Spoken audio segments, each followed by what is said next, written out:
My name is Fraser. My name is Mark. And we are the hosts of the geekiest show alive. To the outside world, we're ordinary geeks.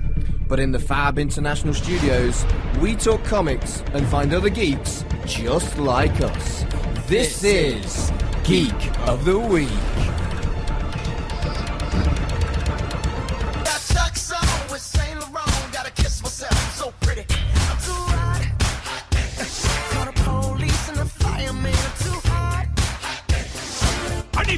Of Spider-Man. So, you know, with the sound of J. Jonah Jameson, it's time for the news on Geek of the Week. And like we said, I got to see Shazam early. They did some early screenings with Odin Limitless. Some other cinemas did screenings. I don't know how they... Limitless is sort of just like a monthly subscription, so I think that was their way of rewarding them. I imagine Cineworld did something with their we Unlimited. Both have Limitless, but Mark unfortunately I was working. So cheap plug. I run a pub quiz at Head Bar in Stretford, and it's great fun and silly, and you should come. When Shazam's not on. When Shazam's not on, which is never which going to isn't be next again. week. Yeah. Well, it will be on next week, but it's not going to be every Wednesday it's not, at Head Bar. You should come. My pub quiz is great. It's not going to be a Limitless screening next week. It is going to be on next week, Wednesday. Oh no, wait, will it? I don't even think. I think it's that early that it might not be on this Wednesday. No, it's not. It's another. Oh, so I looked it up. It's a couple of weeks before I get to see Shazam. Then it's definite. Woohoo! But I am running my quiz next week, 7:30 at Head Bar in Stretford. Awful. What? Awful. Gotta get them plugs in. Do you want a plug socket for that? Yeah. Just getting what they called an extension cord for all your many plugs. It's dead easy to get to Stretford as well. Just hop on a tram from Manchester city centre. Not if you're listening in like Australia or America. True. Then you have to get on a plane, then a tram. My quiz is good, but it's probably not worth flying over from Australia. There's lots of really nerdy questions on it. If you listen to this show, you'll do well. Yeah, just if you listen back, he threads the answers throughout the show. No, I'm joking. Could you imagine if you were that prepared? I would love to be that intelligent, but it would be great, wouldn't it? Oh, if only. Sorry, do you Shazam? But anyway, yeah, Shazam. It also came out. They did some Fandango screenings in the US, and the reason I'm bringing it back to news or revenues. That is not a word. Revenues is back. Revenues is back. Revenues is not a word. Revenues is. Revenues is. It's talking about something else. Renews. You're not allowed to do this. Renews. It's making it happen. We keep saying it. People are thinking it. It's a word. You keep saying it. Just say. You say it back as well. With hate. And I say it with love. There's a balance. Oh. So to make the reviews, revenue, to make it worth it, the screenings gave it a good box office considering it was limited screenings, and it did relatively well worldwide. So good job, Shazam. People actually wanted to see it. Now, like we said, non-spoilers are coming, so don't worry. I'm not going to say this person dies, this happens, or this.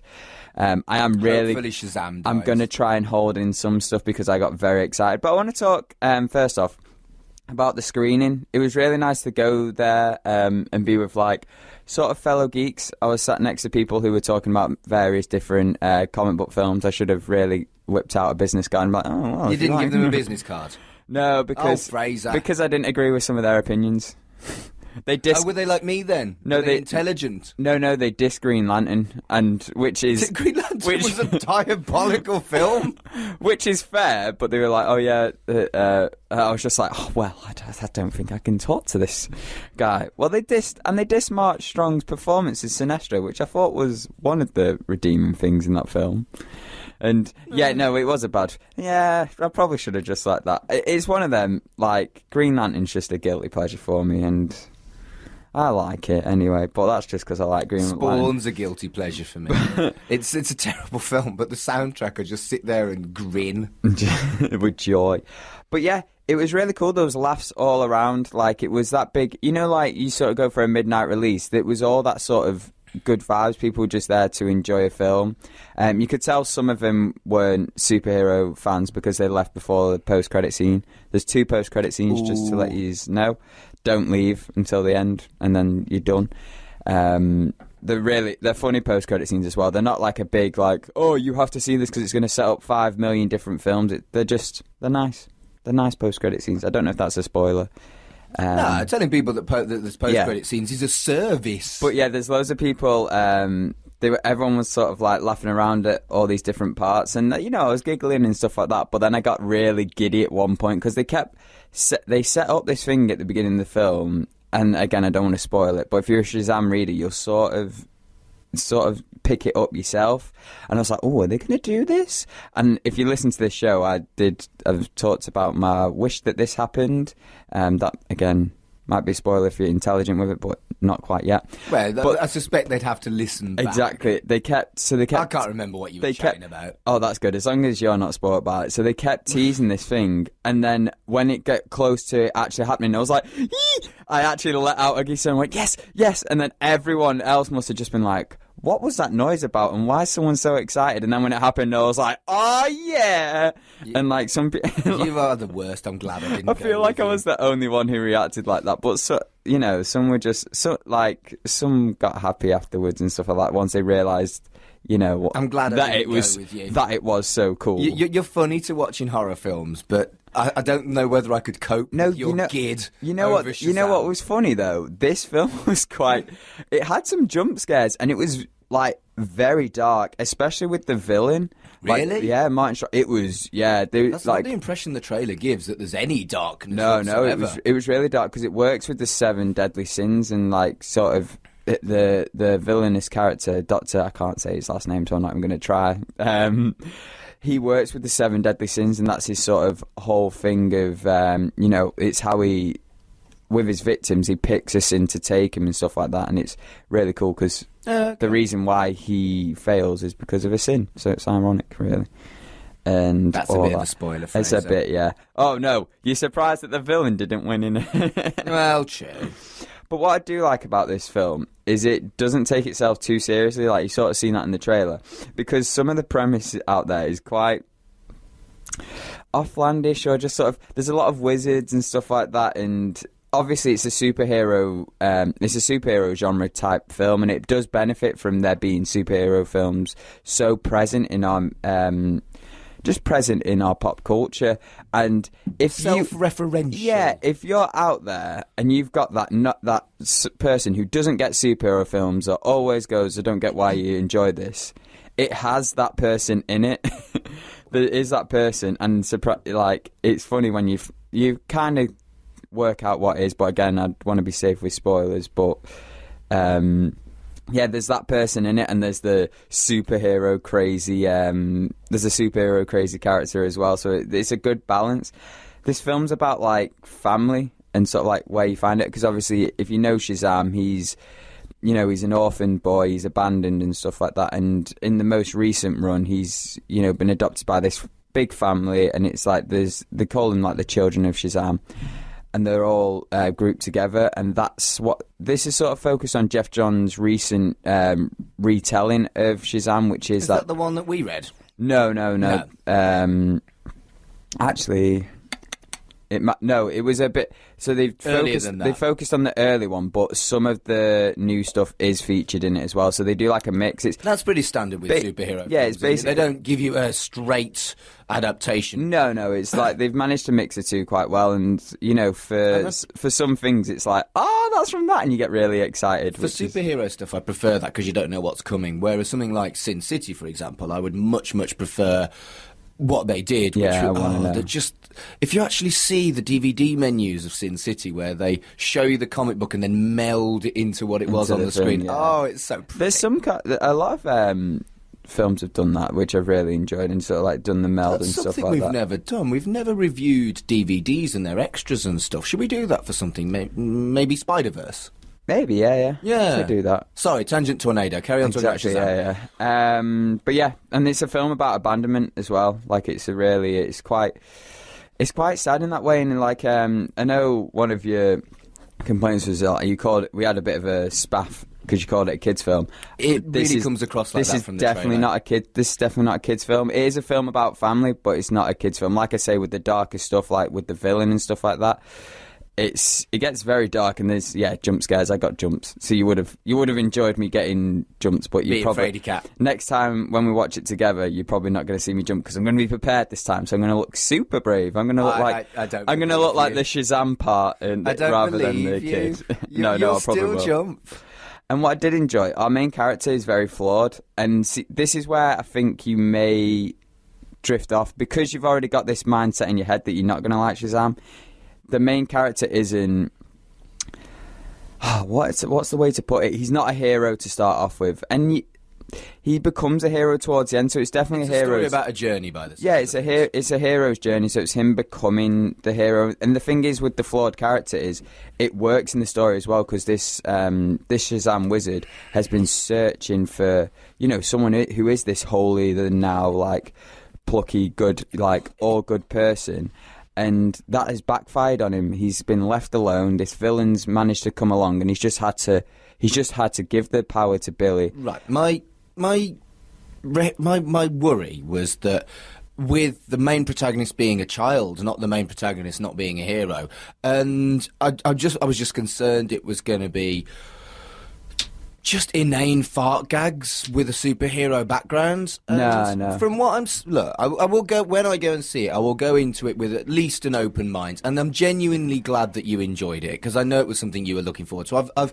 I know I've poked fun and stuff, but I know it was a film you're really looking forward to, and I'm glad you enjoyed it, and I'm glad that you think it's a good film. I'll at least go in with an open mind, but I'm still sceptical, and I'm still not looking forward to it particularly. But I won't go in expecting to hate it anymore, I suppose. I hope so, because I'm hoping this, like I say, I'm glad I sort of got to see this before watching it with yourself, just to sort of like give you some thoughts and give you like set your mind at ease for a bit. No, I wouldn't have sat there and weed come on your bonfire, but I would have given you my honest opinion of it. Totes would have. That's what happened with the trailers. That's the vibe I was getting with the trailers. It's only a trailer. I'm allowed to be cynical about a trailer.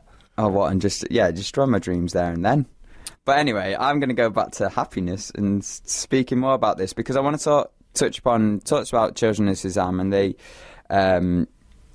when he goes into this foster home, the foster home's great as well because the parents in it, they were foster children as well, so they sort of know how to deal with it. And Billy's is one of these things. He's been on this hunt for his mum, and through that, he's been running away from different things. Like I say, flawed character and stuff like that.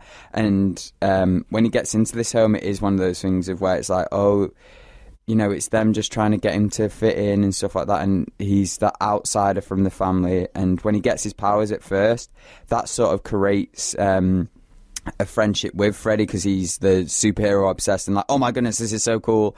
And Billy's like, I have no clue what superheroes are. I need your help. And so that's how their friendship, their sort of thing develops. But then again, with the flawed character, Billy uses his superpowers as a naive 15-year-old would. He's using it to as sort of a circus act sort of thing until, when the villain comes in, it's like, okay, no, I need to get serious. And again, that relationship between them two and just the whole family is really the backbone of Billy's story and why he becomes the hero that he does at the end. And it doesn't sound like a particularly bad story. It sounds a bit tropey, though. Not really tropey, because I don't think it's really been done. It's been done before with like whole families and stuff like that. But I like that it's a foster family, if that makes sense, because I feel like that's not explored as much, and it's going to be great. I think foster children as well it's going to be great for them to sort of identify with. We always talk about diversity in films and stuff, and there is that thing of like, diversity for gender, diversity I think that's nice. For race, and it's nice that it's that thing as well, because it can be representation is good. Yeah, it can be a family in any kind. Like in this terms, it's like it's talking about an adoptive family, but the main theme is like the family is what you make it. So it could be someone like, say your mother's left you and stuff like that, and it's just you and your dad. Or the other way around. Then that's still a family you've made there, or maybe the parent that you've stayed with has found a new partner, or maybe you've got two dads or two mums and they've adopted you, and it's that whole thing of like family is what you make it, and I'd agree with that. Just because you're not blood doesn't mean that you're not. And there's this cute like Darrell is like the youngest one. She's so cute, and she's proper giddy and excited and always talking.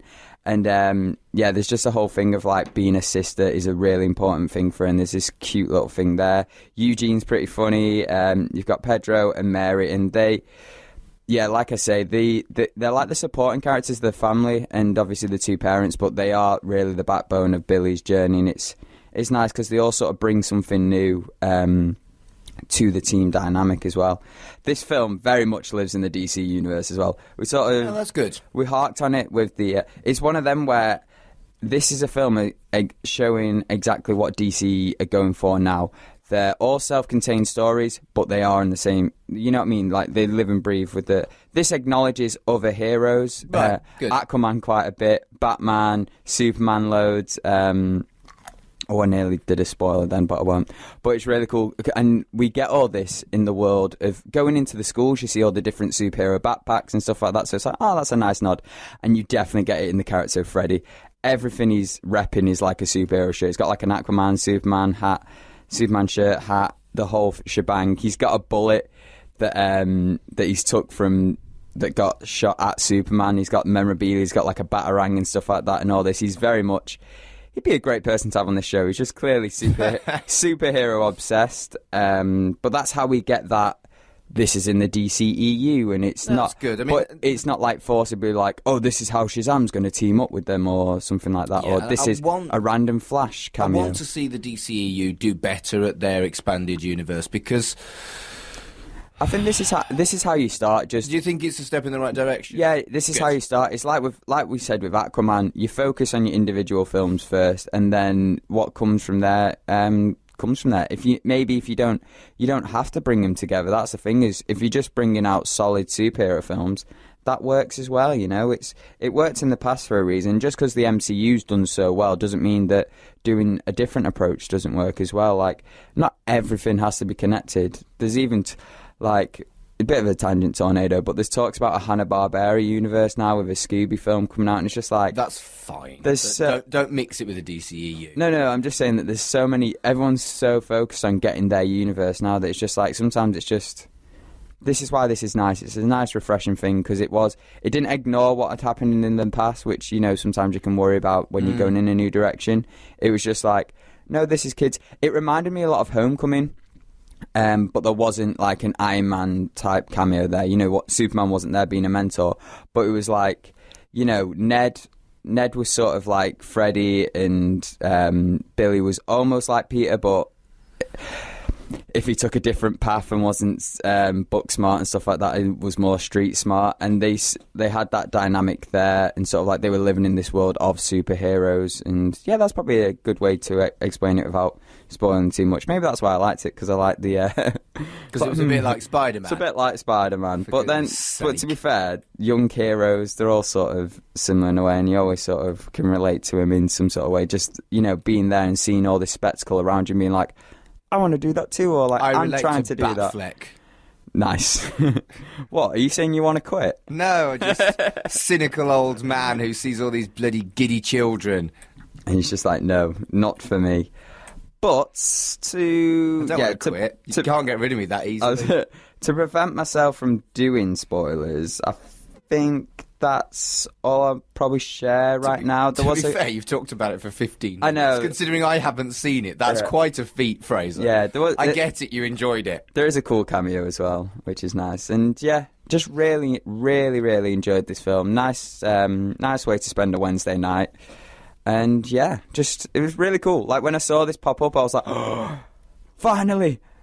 A bonus for having Limitless, because at the moment I feel like I've not really been using it, he says. But this week I've managed to. This week I just about get the value out of our Limitless. But this week I've managed to watch Captain Marvel again, Shazam, and then Dumbo.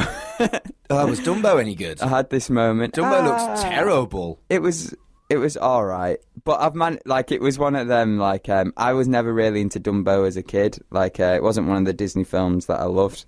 I was more Lion King and sort of... Lion King is the best Disney. But this is not a show about Disney. Exactly. Well, it is partly about Disney. Well, I suppose it is, yeah. But only when they control Marvel and... that is a nice segue.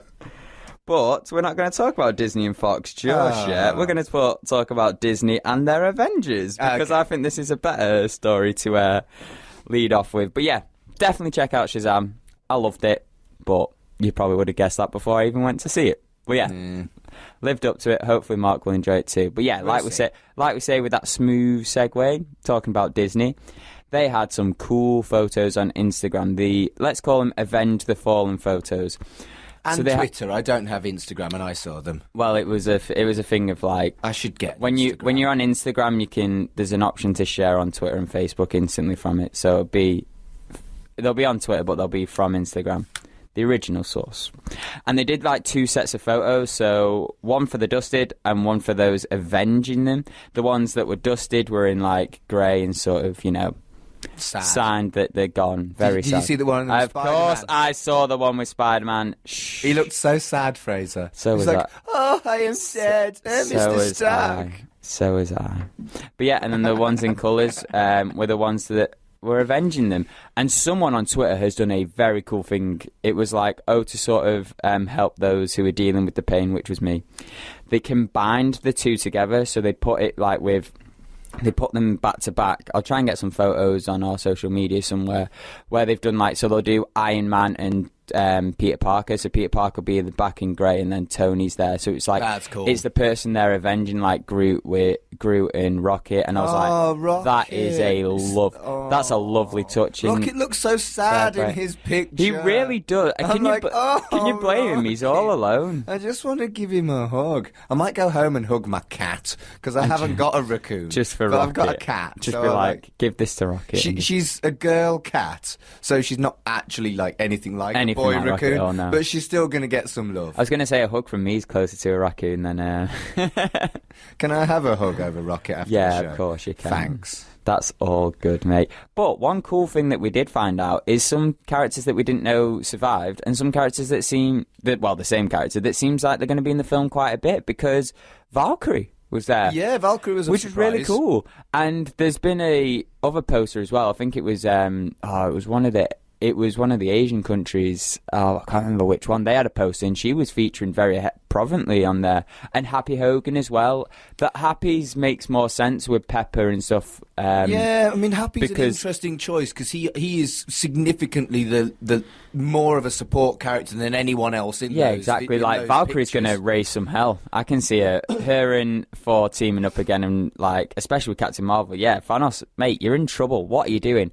But like, they talked about this series of films being like the Infinity Saga, so it makes sense that Happy and Pepper here, because they sort of started with Tony, and now it's going to be... Oh yeah, they're very much justified. It's just Happy is noticeably do you reckon he's going to get an Iron Man suit? He gets a suit. He gets a suit. Pepper gets a suit. Everyone just Tony's just like, here, have a suit, you go. There are spare suits. And he's got loads. Or did he blow them up? No, he probably fixed them all up again. I get so confused with Tony. I'm sure Tony maybe Pepper does as well. Everyone must get confused with Tony. You never know where they truly stand with him. It's like, I made you a suit, but you can't use it yet. Here you go, now use the suit. Or there was also a lot of people that had watched the trailers lots, like you do, suspected that Shuri had been dusted from the images on the trailer. Yeah, it was the first trailer. But this confirmed that she had been dusted. See, one of the things was the speculation I had, which is again a bit out there. She probably just get dusted. But you know, in Black Panther, how they can go into the ancestral plane and they can go visit their ancestors. My thought that was maybe they think she's dusted, but she's actually gone to there. But I don't think they're going to touch that on Infinity War, because it's such a big film, and she's probably they didn't have Hank Pym as dusted, but I suppose you've only got a certain number of. No, they had Scott Lang. Oh, yeah. Oh, Hank you mean Pym, on the not Scott photos? Lang. I was going to say, because Scott Lang on the trailers was reported missing, so they just have a missing thing. It's not like on the trailer-wise, it doesn't have dusted. Yeah, but they had the Wasp, but they didn't have Hank. So yeah. I think they just ran out of space. Yeah. Ran out of dead people. Well, you only Too many dead. You only get 10 photos on Instagram, so that'll be it. And maybe they wanted to push to 10. That's why it was so cool that they kept Valkyrie under wraps though for so long, and now it's like she's in it, and she's gonna raise some hell. Damn. I'll tell you who wasn't on there that I'd be interested to know. Coulson. Do we know whether he's gone or not? Oh, good question. Yeah, but do we? I genuinely don't know if we know, because he wasn't with Fury when he wasn't with Fury or Maria Hill. That'd be a question for Agents of S.H.I.E.L.D.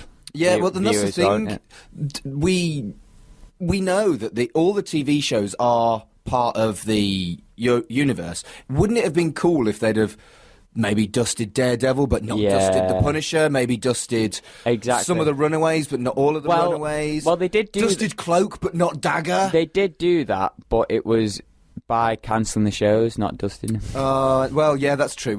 I'm sure someone's already done like 5 dusted ones for all the Defenders. There was, like we've got the Avenger the Fallen here. There was like Avenger the Fallen for the TV shows as well. Some people put that, and some people had done it for like old cast members, like the person who used to play Rhodey and Edward Norton for Hulk. And I mean, there's only one. I think there was a Tobey Maguire one. There's only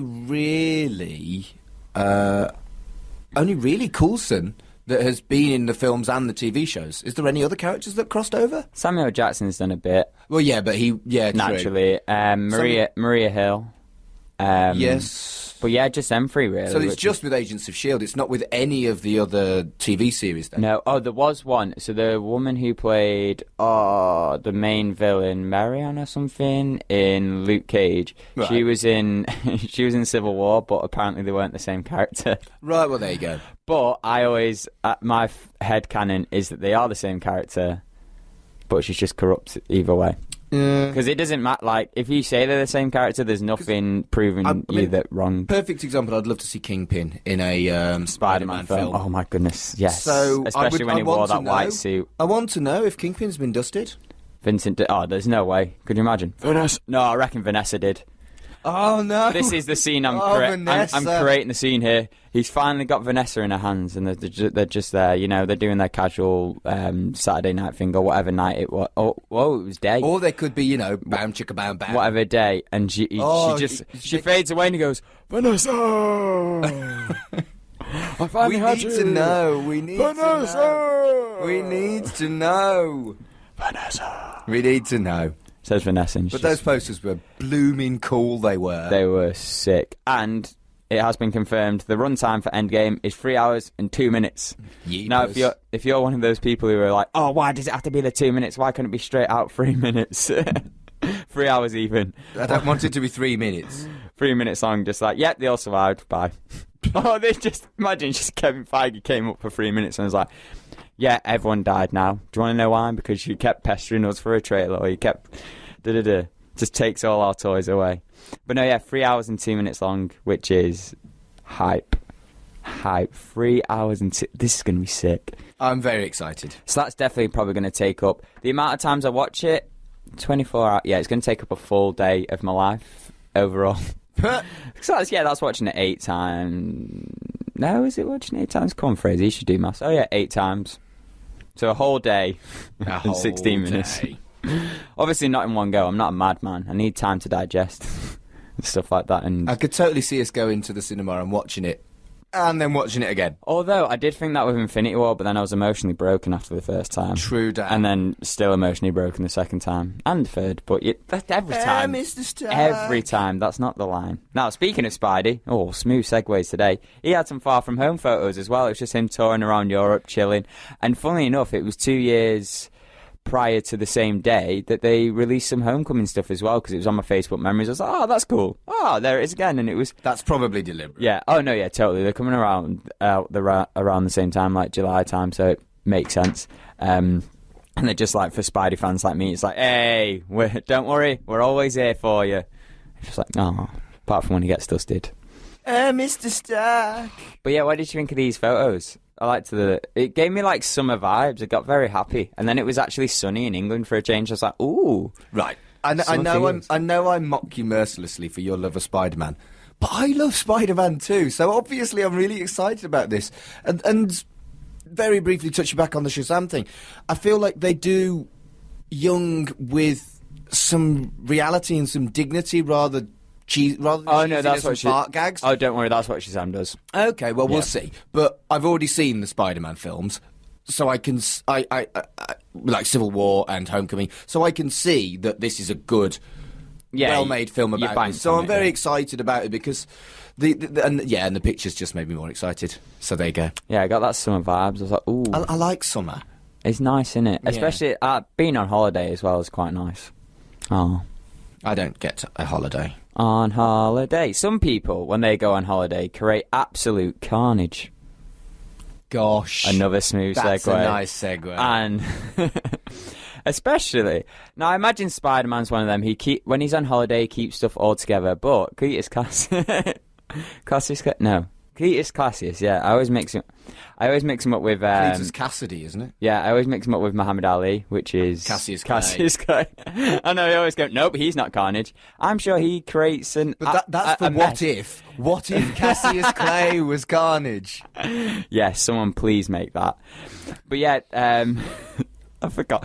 I had such a smooth transition. Sorry. And then it's torn. It's not a tornado. It's like a tangent tempest. Yeah, it just blew it away. But yeah, a big setup. Oh, where am I going to go with this? Right, a couple of weeks ago. Big crossover in Spider-Man comics. Big crossover in Spider-Man comics, which is going to be called Absolute Carnage. We've already said the title a couple of times.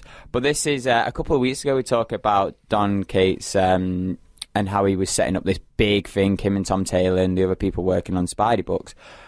Here, he was obviously working on Venom. So the team behind Venom and the team behind Spider-Man were working on this big thing that was going to set up, I think they said 2 or 3 big story arcs in Marvel for the summer at Free Comic Book Day.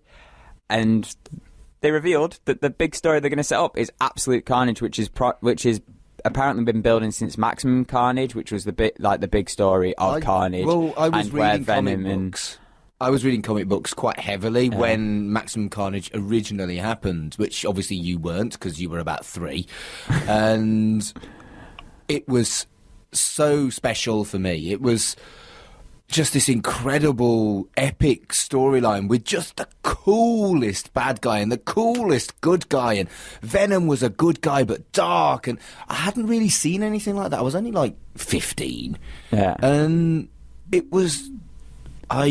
Absolutely loved Maximum Carnage. And if they can pull off a gigantic crossover with all the Spider-Man characters and another kind of like Carnage, crazy...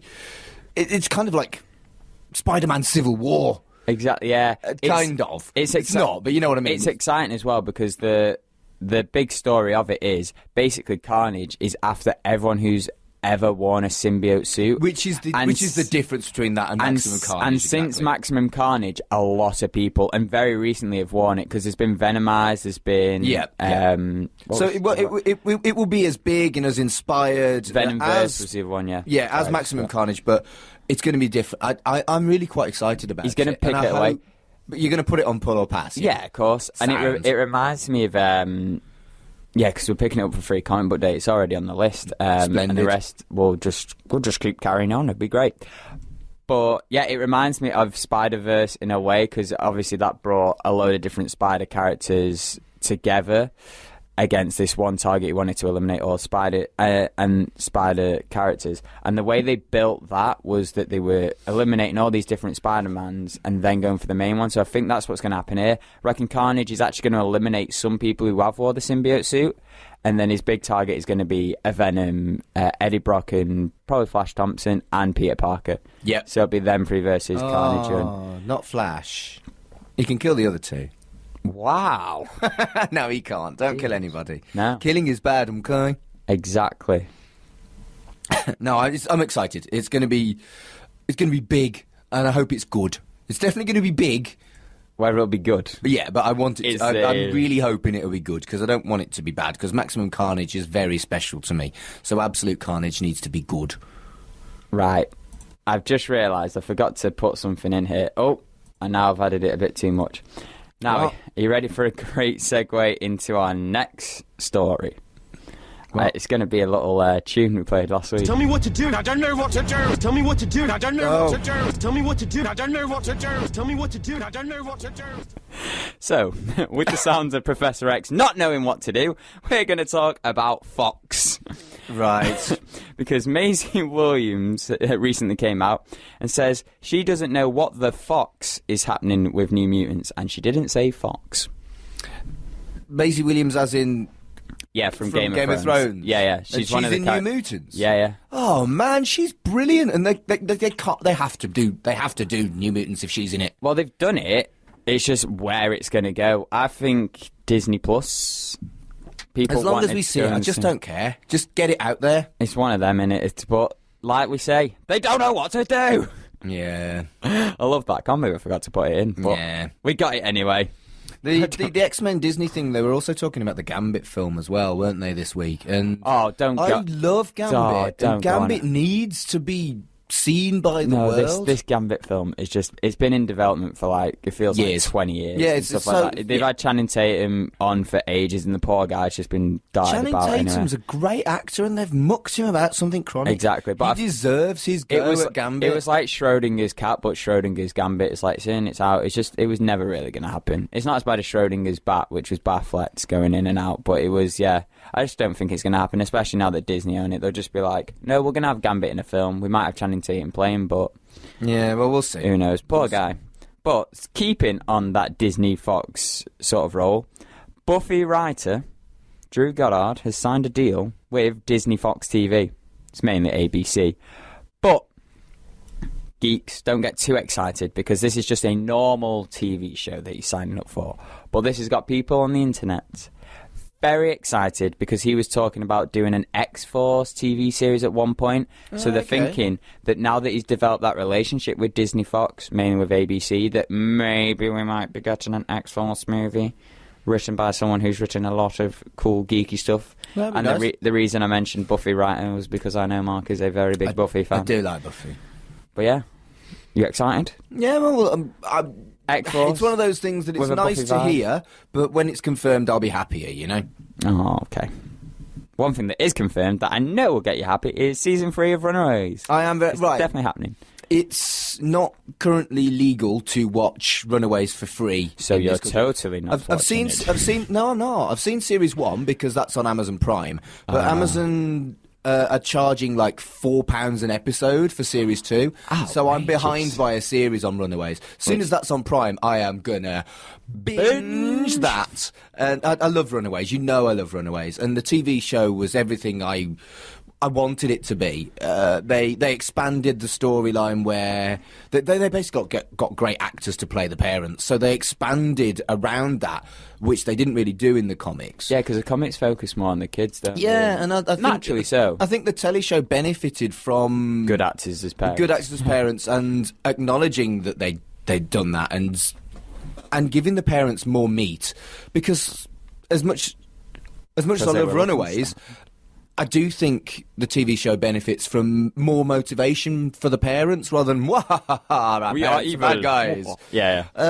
So yeah, I just want more, and I can't wait to watch the second series, which I will binge as soon as it's free to watch. As soon as it's available and legal. Yeah.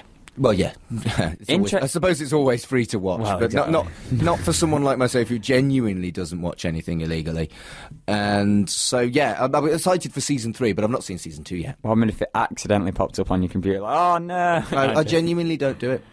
I genuinely don't. I'm a good boy, I am. You know what's really interesting as well, like, because this is sort of a Disney Fox sort of tangent in a way. It's more TV, but now that they do have that Fox stuff, do you reckon Molly can be a mutant? Because she's in the comics, and do you reckon she is? Yeah. Because from my understanding, I've not seen all of season 1, but from my understanding, they women are around the subject. They around. They don't mention it too much, but it is something they could do. Maybe. Yeah, maybe. Just drop it. I guess it depends on the larger universe how they're going to be dealing with mutants. Yeah, and how much they want to incorporate the TV stuff into the larger universe. Yeah. Well, I think if they mention mutants in the films, then that'll be a thing of like, okay, now we can say. Yeah. Well, it'd be interesting to see how they deal with it, because obviously Runaways was launched way before we knew about the Fox thing. So we'll see. We will see. Fingers crossed. Now, big returns.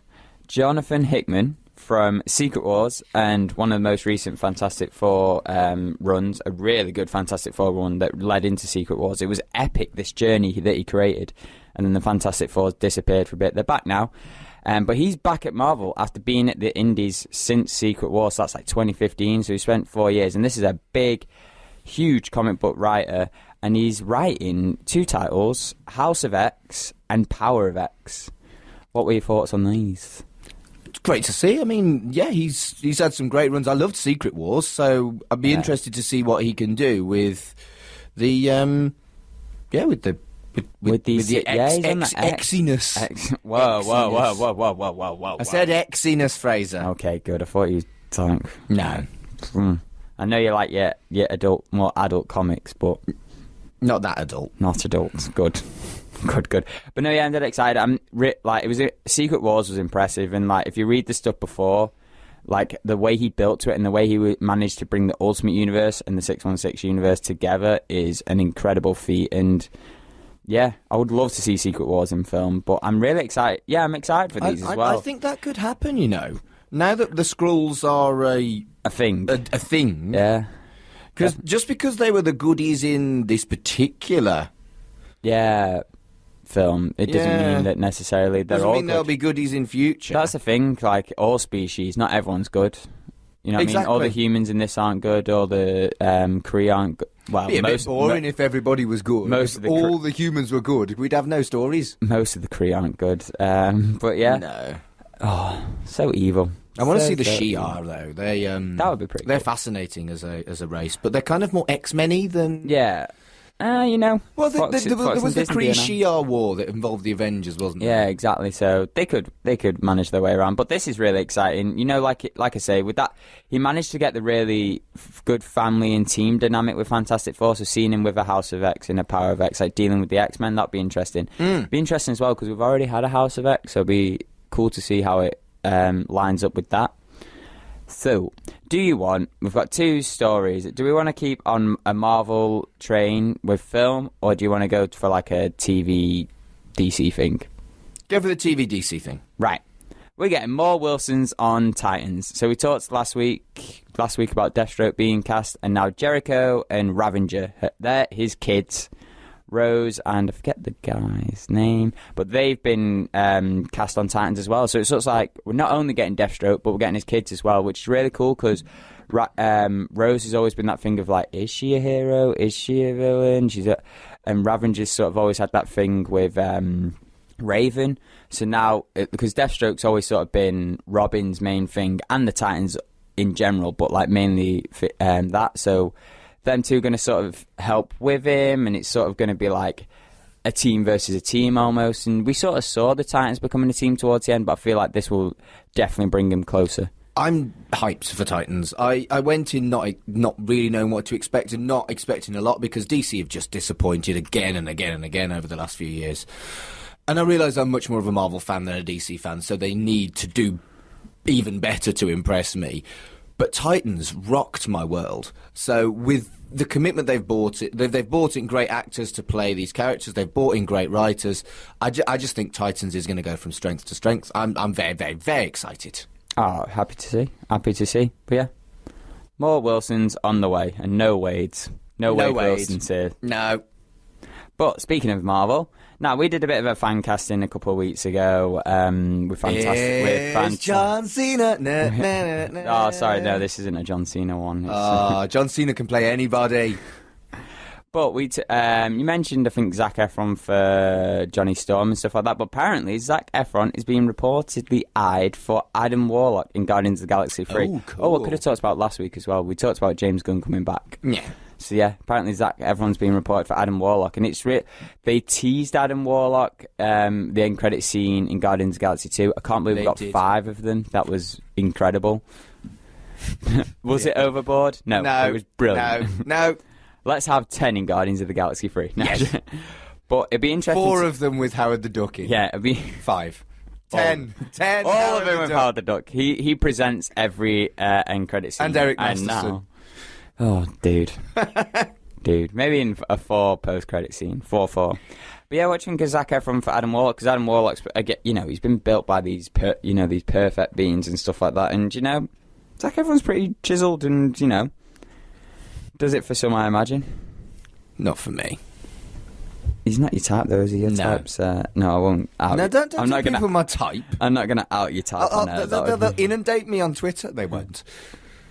But yeah, what do you think about Zac Efron then as like Adam Warlock? Or even more to a point, seeing Adam Warlock in Guardians of the Galaxy 3. I want to see Adam Warlock. Adam Warlock's an important character. They're clearly expanding the spaciness with the Skrulls and the Shi'ar, and the Kree. And so we now have access to Galactus and Silver Surfer, so I think they're going to be looking at the more sci-fi, spacey stuff in future. So we need an Adam Warlock, and we need a good actor to play it. So great. Stick Zac Efron in there. Yeah, he's been doing really good stuff as well recently and stuff like that. I was going to talk more about like his betrayal of Ted Bundy. I know. I was being facetious. Yes, facetious. But no, the reality is with the Marvel Universe, you see who they're casting. Some of the actors that they have playing comic book superheroes. Let's be honest. It's mad, isn't it? We would never have expected this 20 years ago. But they have some of the best actors, the most prolific actors in the world, playing comic book superheroes, which is brilliant, is what it is. It's just brilliant. What a world we live in, eh? I know. What a wonderful, wonderful world.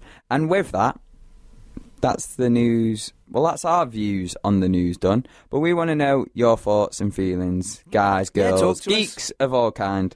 We've got a Facebook discussion group, we've got a Twitter, and we've got a YouTube comment section. If you're watching this on YouTube, it's just down below. If you're not watching this on YouTube, but you want to comment on YouTube anyway, just go to our YouTube. Yeah. Could you imagine just being like, I could just go to all these other tabs, but no, I'm going to wait till... Yeah. But yeah, so that's the news for issue 24.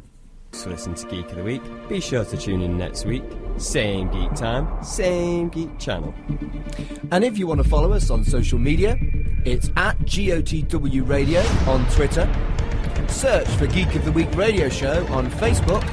And to listen again, it's www.mixcloud.com/Geek of the Week Radio Show.